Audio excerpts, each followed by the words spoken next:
I think Alex just called to ask if I knew anybody or even if I could fill in for the show at that time. But I think I was going on tour or something, so it was impossible. They need somebody like real quick. He told me about Jeremy Turner. He said, yeah, I think this might be the guy. You know, I toured with him. He's a really cool guy. You know, he played in Origin, and their music's very challenging. You know, Eric, of course, we trust his opinion, you know, on anything, like especially guitar playing wise. I think Eric had enough faith in me, or else he wouldn't have told Alex. Sometimes referrals can be dangerous.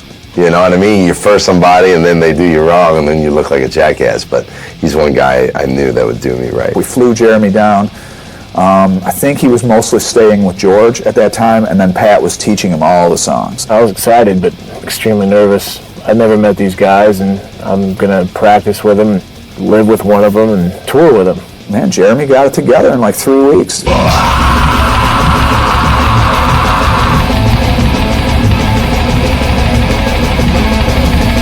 He got a whole 18-song set down to the point where I never heard anything like a real mistake. Wow. Well, good, because they were there. They were definitely there.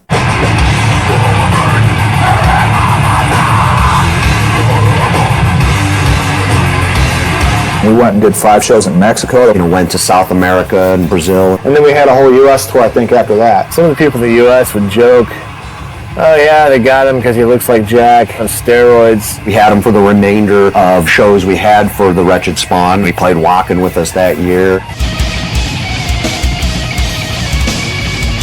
I think there was 43,000 people when we played. That was probably the most nervous I've ever been in my life. How I played 90 shows in 6 months on 3 continents. It was pretty much a whirlwind. He did a bunch of tours for us and really helped us out in a tight spot. And at the time, I was hopefully working into becoming a permanent member. Well, yeah, of course, Jeremy was in consideration. You know, now we've toured with the guy, we know him. He lives out in Kansas. You know, he has a wife, a house out there. He was really rooted in Kansas, and we like to have the whole band live in the same part of the world. To uproot him and move him down here, you know, but it wouldn't have been right. I was willing to do it, but it would have taken a lot of work. We were really considering getting him until Rob showed interest in coming back. We played at the Masquerade in Tampa, and I know Rob was at the show.